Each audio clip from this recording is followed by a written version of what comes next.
한 주간 있었던 경제 뉴스 한번 다뤄보겠습니다. 서울 아파트 값이 6년 9개월 만에 최대폭으로 상승했다. 0.36입니다. 0.36. 어마어마한 숫자죠. 0.36이 지금 막 한 주 만에 막 올라간다는 거예요. 그러면은 이걸 52주를 곱하면 얼마입니까? 어마어마한 상승세고, 이게 강남권을 벗어나서 비강남권으로 막 지금 확산되고 있는 추세이기 때문에 지금 정부 입장에서는 이거를 급한 불을 꺼야 되는데라는 그 욕망이 상당히 클 것이다 라고 좀 생각이 좀 듭니다. 자, 지금이 기회예요, 파실래요, 규제냐 아니냐, 갈팡질팡 집주인들 뭐 이런 기사들도 나오는데, 그러니까 지금 뭐 매수하겠다는 사람들이 너무 많으니까 중개사분들이 그 자기가 옛날에 거래해준 그 집주인들이 있잖아요. 그 집주인들한테 막 전화해가지고 지금 집 파셔야 돼 하면서 막 지금 그런 전화들이 엄청나게 돌고 있습니다. 왜 그러냐면 이것도 이해는 되는 게 성동구, 뭐 마포구 이런 데가 지금 너무 많이 급등을 해가지고요. 이 동네들을 어찌됐든 간에 지금 규제를 해야 된다라는 여론이 지금 막 끓고 있어요. 규제한다는 건 뭐겠습니까? 뭐 토허제를 하든 아니면 대출 규제를 하든 뭐든 막 하겠죠.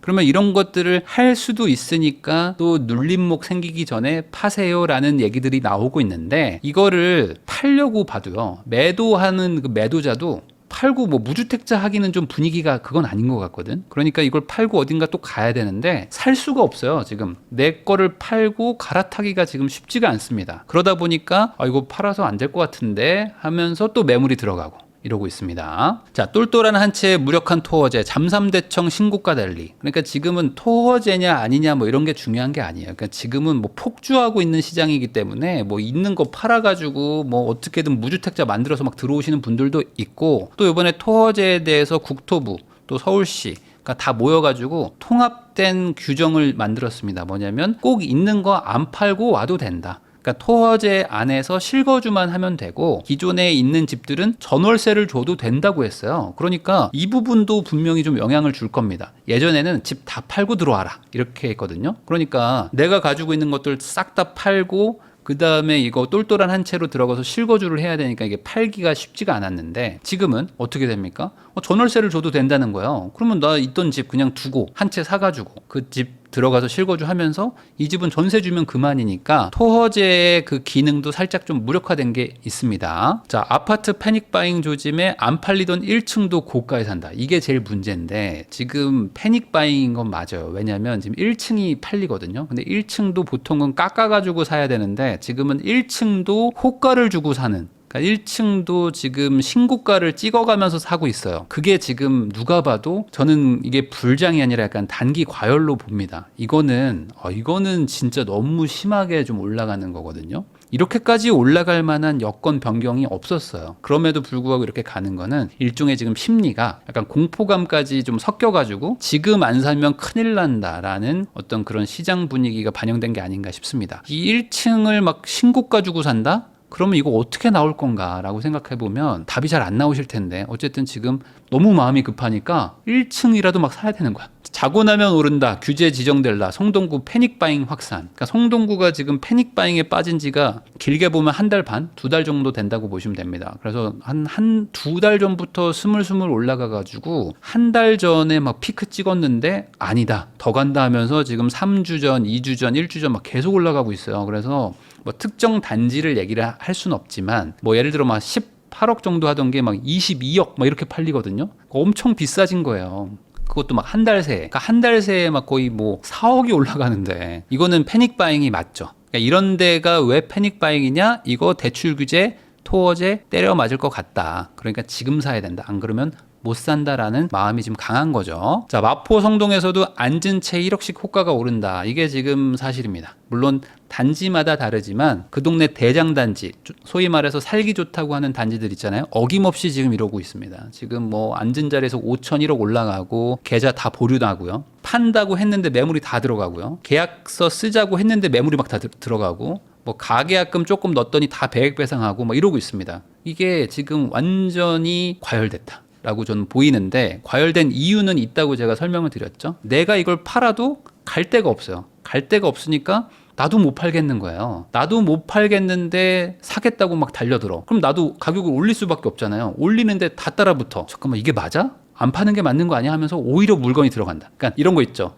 내가 원래 그 중고 매물을 하나 팔려고 그랬어요. 내가 당근에 뭘 하나 올렸어. 당근에 노트북 하나 올렸는데 싸게 올렸는지 비싸게 올렸는지 아는 방법이 있죠. 뭐죠? 내가 올리자마자 막 채팅이 막 불이 나. 그럼 어떻게 됩니까? 내가 싸게 내놓은 거죠. 그러면 어떻게 돼요? 여러분들 팝니까? 안 팔죠, 보통은. 너무 싸게 내놓으면 채팅창이 불이 나잖아요. 그러면 아, 내가 너무 싸게 내놨구나 하면서 매물을 걷어들입니다. 그게 지금 똑같이 일어나고 있다고 보시면 돼요. 자, 사겠다는데 매물을 거두네요. 멈춰있던 재건축 대여들 분양가 오르자 꿈틀. 그러니까 지금은 강북쪽에 있는 재건축 단지들도 지금 스물스물 올라갑니다. 왜냐면 이게 원래 강남 쪽에 비싼 재건축들만 되고 강북 쪽은 안 된다 이런 얘기들이 나왔는데 이게 지금 아니에요. 지금 다른 데들도 다 불장이고 막 하니까 잠깐만 이 가격이면은 차라리 저 강북에 있는 저 재건축 사야 되겠다. 라고 생각하면서 지금 강북 재건축들로 사람들이 오고 있습니다. 그러면서 지금 여기도 올라가요. 그러니까 저희 동네 언제 가요? 저희 동네 조용해요 라고 했던 분들이 일주일 전보다 많이 줄었어요.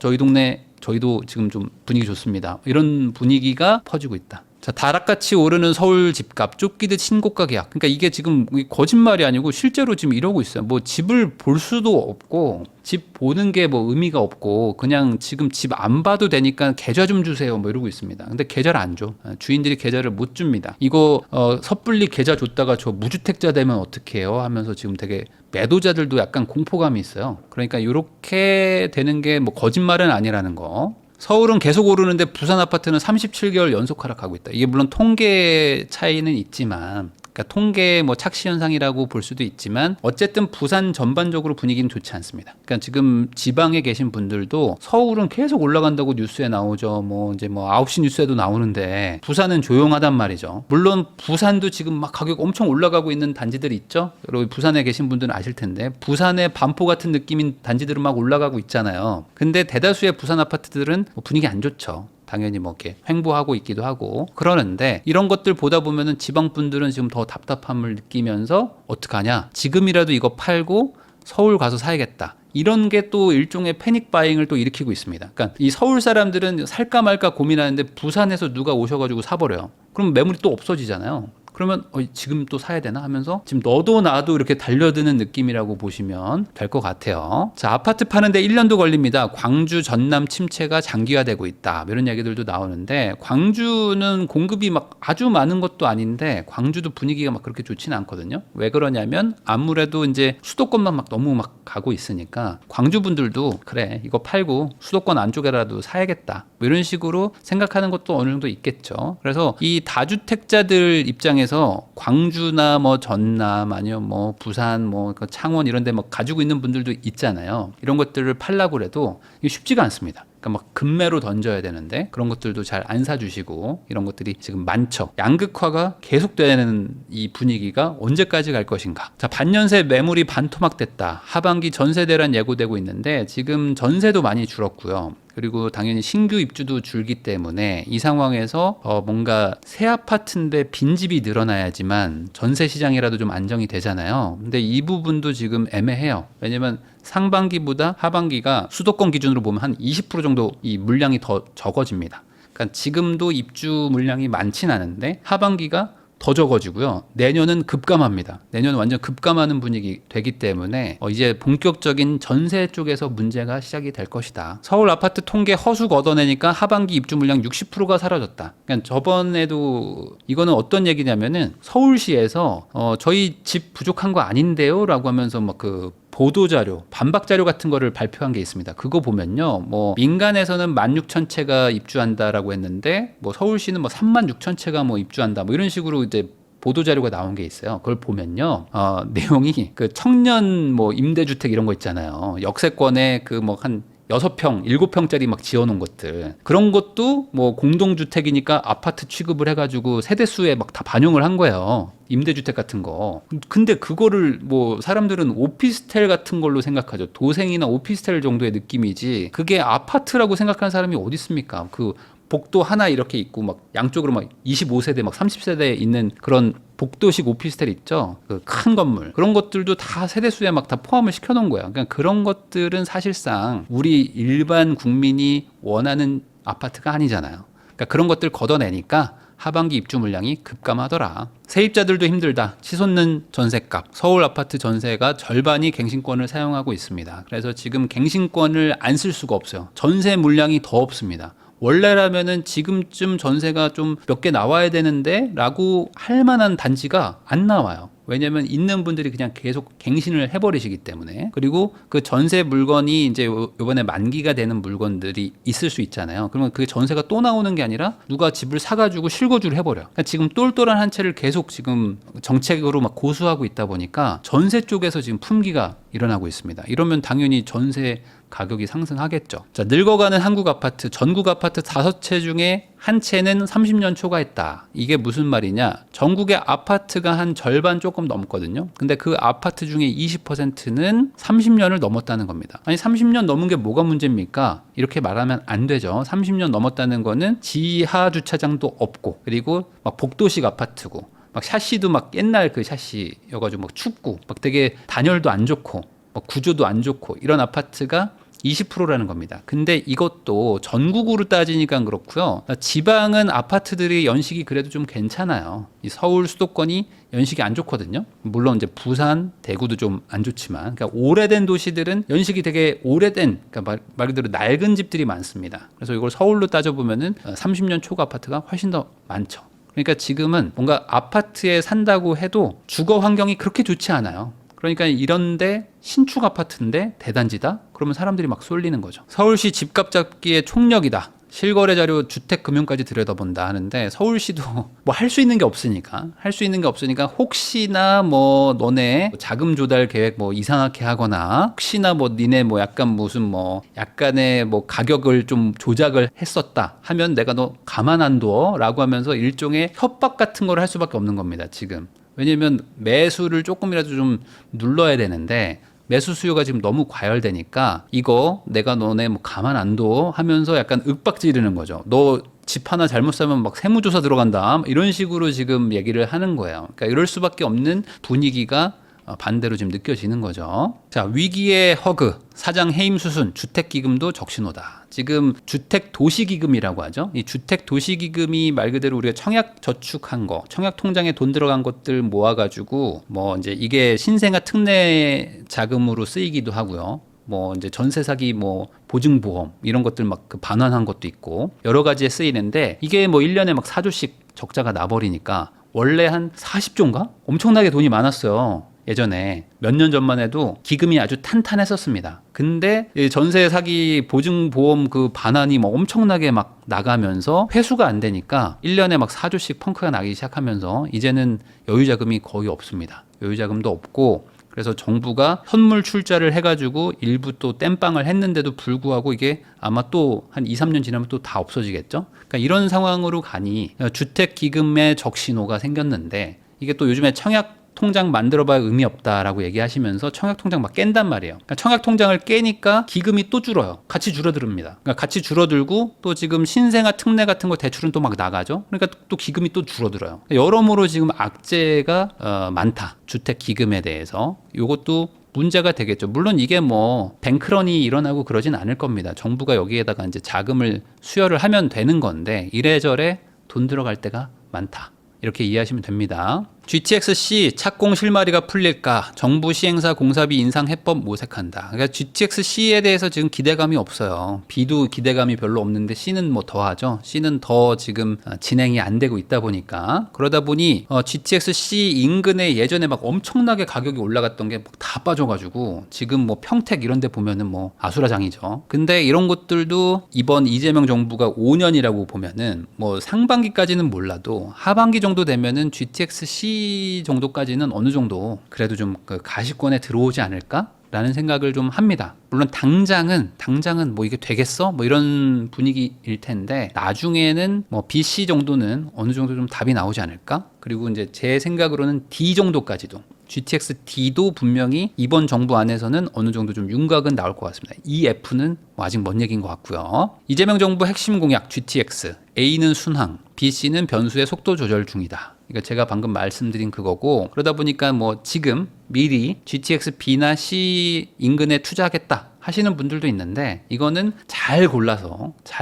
사야 되고 그리고 잘 골라도 뭐 당장 반영될 만한 그런 거는 아닐 수 있다는 거는 좀 알고 계셔야 됩니다. 지금은 GTX 올라간다기보다는 수요와 공급 그리고 이제 똘똘한 한 채 이게 지금의 어떤 테마고 GTX는 조금 지나서 나오지 않을까. 저는 그렇게 생각합니다. 분양가 오를 일이 또 생겼다. 정부가 태양광 의무화 결국 강행하기로 했는데 이게 지금 상업용 건물, 소위 말하는 뭐 꼬마 빌딩, 오피스 건물 같은 것들은 태양광 같은 걸 설치를 해야 됩니다. 그러니까 친환경 에너지를 의무적으로 설치한다고 해서 이게 공사비를 많이 올렸거든요. 조그마한 꼬마 빌딩은 한 10에서 20% 정도 공사비가 많이 올랐습니다. 그래서 최근에 신축으로 꼬마 빌딩 지으려고 하면은 규모에 따라 다르긴 하지만 이거 공사비 왜 이렇게 비싸? 뭐 이렇게 얘기들이 나오고 있단 말이에요. 근데 이것도 이제 주거용 아파트에 원래 유예를 계속 해주다가 요번에 이제 유예를 안 하기로 결정을 한 것 같습니다. 그러면 이제 앞으로 신축을 짓는 아파트들은 이제 태양광 뭐 아니면 뭐 지열 에너지 이런 것들을 써가지고 친환경 발전 이런 것들을 일정 부분 이상 해야 돼요. 그러다 보면 당연히 분양가가 높아지겠죠. 뭐 공사비가 늘어날 수밖에 없다. 그래서 요거는 뭐 정부가 고민했겠죠. 이거를 한 번 더 유예를 할까 했는데 뭐 친환경 이런 거 규제도 있고 하니까 그냥 이거는 그냥 강행을 하는 것 같습니다. 이것도 공사비 상승의 원인이 될 것이다. 자, 환율 이스라엘 이란 휴전 소식에 급락해가지고 이제 1,360원대까지 내려왔습니다. 이게 1,450원, 80원, 1,500원 가던 때가 엊그제 같은데 벌써 10% 가까이 빠진 거죠. 그러니까 미국 주식하는 분들 입장에서는 거의 뭐 그냥 앉은 자리에서 10% 손해가 난 거예요. 원금이 이제 사라지는 효과가 난 거죠. 물론 그 사이에 환율이 많이 올랐었으니까 상대적 이득을 본 거를 일부 뱉은 거지만 최근에 들어가신 분들, 그러니까 뭐 작년 말 올해 초에 미장 투자하신 분들 입장에서는 이래저래 뭐 번 것도 많지 않은데 환율까지 빠지니까 좀 속상하실 수 있고요. 반대로 얘기하면 이렇게 환율이 내려간다는 거는 외국 자본이 한국에 들어오기는 더 좋은 거죠. 그러다 보니까 국장이 지금 막 올라가는 이런 거에도 일조하지 않았을까 싶습니다. 생각보다 이스라엘, 이란이 휴전을 좀 빠르게 한 거죠. B2 폭격기인가요? 그 미국에 있는 이제 스텔스 폭격기가 가가지고 이란 핵시설을 이제 타격하는 순간 바로 그냥 휴전 얘기가 나오면서 생각보다 지금 빠르게 마무리돼가는 그런 분위기입니다. 자, 이란의 제한된 보복에 유가가 급락됐다. 그러면서 미국 증시는 또 상승하고요. 그러니까 유가가 막 엄청 치솟을 것이다라는 걱정들을 많이 했는데 아니었죠. 그리고 막 해협을 막 봉쇄한다, 막 이런 얘기들 나왔는데 이것도 어쨌든 지금 휴전이니까. 이번 주까지 봤을 때는 좀 마무리가 되려고 하는 건가? 라는 느낌을 받으면서 증시도 상승하고 환율도 막 하락하고 이제 국장은 뭐 다시 막 또 치솟고 이러고 있습니다. 미국 연준 부의장이 이런 얘기를 했다고 합니다. 인플레가 억제되면은 7월에 금리 인하할 수도 있다. 그러니까 미국도 지금 금리 인하를 좀 멈춰놨는데 이제 슬슬 금리 인하를 다시 한번 좀 하려고 하는 분위기입니다. 근데 여기서 이제 이란 뭐 중동에 저런 분쟁들이 생기고 하면서 물가 다시 올라가는 거 아니야라는 걱정들을 했는데 이번에 이제 이란 이스라엘이 뭐 휴전도 하고 하면은 그래도 금리를 좀 낮출 여력이 생기지 않을까. 라고 뭐 추정할 수 있는 거고요. 그렇게 생각하는 이유는 트럼프가 2%는 낮춰야 된다. 이건 좀 너무 과한 것 같긴 한데 최소 2에서 3%는 낮춰가지고 유동성을 막 풀어야 된다라는 얘기들을 막 계속하죠. 그러니까 경제를 막 또 살리고 뭐 이제 주가도 부양하고 뭐 이런 것들을 막 하면서 금리를 이렇게 낮추겠다고 하는데 뭐 파월 의장은 전혀 이거에는 동의를 안 하는 것 같고. 그냥 뭐 낮춰봐야 뭐 한두 번 정도 지금 생각하고 있는 것 같은데 그래도 과거보다는 조금 더 인하의 여력이 생기고 있다. 자, 서울 집값 폭증, 금리 인하 더 큰 고려 사항이 됐다 해가지고 최근에 또 한국은행 이창용 총재 이분이 또 이런 얘기를 했습니다. 금리 인하 시즌인 건 맞고 여전히 금리는 계속 낮출 방향인 건 맞는데 최근에 서울이 집값이 너무 폭증하니까 고민 중이다. 이런 얘기를 지금 꾸준히 하시거든요. 그러니까 이거는 정부한테 계속 그 눈치를 주는 거죠. 내가 지금 금리를 낮출 건데 내가 낮추면 너 어떡하려고 그래. 너 뭔가 좀 대책 좀 내놔 라고 하면서 정부를 약간 압박하는 그런 모양새인 것도 같고요. 그리고 너무 여기서 내가 금리를 낮춘다고 얘기를 해버리면 지금 서울이 막 폭주하고 있는데 금리 내려간대 빨리 더 대출 받아야겠다 하면서 또 집값 상승을 자극할 수도 있기 때문에 여러 가지 좀 고려된 그런 전략적 멘트가 아닐까라고 저는 추정을 해봅니다. 어쨌든 지금 이 시장이 보면은 한 주 한 주 계속 막 불장이고 더 확산되고 이러고 있는데 이게 시장에 좀 자정작용으로 좀 멈출 수도 있을 거라고 저는 봐요. 어느 정도 시간이 지나면. 왜냐면 이렇게 계속 가다가는 어느 순간 사람들이 정신을 차리거든요. 여기서 괜히 뭔가 하나 잘못 던지면 그게 이상한 시그널로 받아들여가지고 아니다 한 번 더 가나 보다 하면서 다시 또 끌어올라갈 수가 있기 때문에 지금 정부가 그 부분을 되게 고민하고 있는 것 같습니다. 여기서 내가 지금 잘 해야 되는데 안 그러면 또 기름을 부을 수도 있을 것 같은데 라는 고민을 하고 있지 않을까 저는 그렇게 생각합니다.